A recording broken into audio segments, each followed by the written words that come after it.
یہ جو بھی معاملات ہیں ہمیں یہ سمجھنا ہوگا کہ یہ عسکری بہادرآباد ٹولہ یہ یزیدیت کیوں کر رہا ہے اور کروا رہا ہے.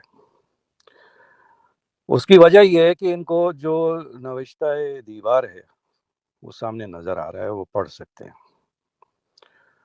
اور جو تاریخ یہ بتاتی ہے کہ کوئی یزید ہو یا کوئی ظالم ہو یا فرعون ہو یا نمرود ہو یا شداد ہو، اس کا انجام کیا تھا، ان کو انجام اپنا نظر آ رہا ہے. یہ بالکل واضح ہے.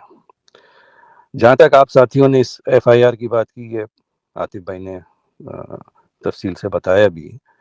اس میں ایک دو پوائنٹس میں اپنا اضافہ کرنا چاہوں گا، اور وہ یہ کہ یہ 43 افراد کے خلاف ایف آئی آر کٹوائی گئی، یعنی کٹوائی گئی اس بہادرآباد ٹولے نے، اس عسکری ٹولے نے، ان غداران قوم نے یہ ایف آئی آر کٹوائی ہے.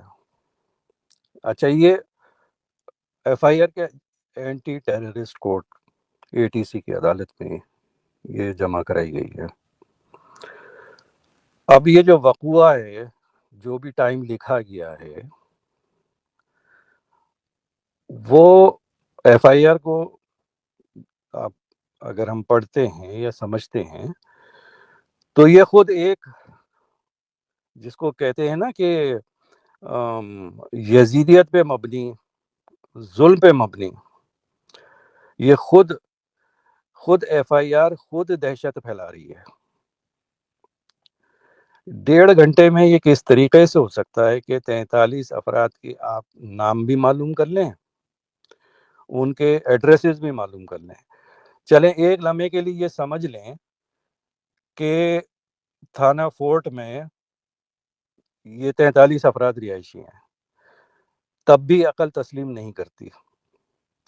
مگر یہ 43 افراد اور 4 اور 5 جو نامعلوم لکھے ہیں انہوں نے، تو جو 43 افراد کے نام، ولدیت، ان کے ایڈریسز، اور یہ صرف تھانہ فورٹ کی، یعنی قلعہ تھانے کی حدود میں نہیں واقع، یہ پورے شہر میں ہے. اور پورے شہر سے مراد صرف حیدرآباد ہی نہیں، اس میں لطیف آباد بھی شامل ہے.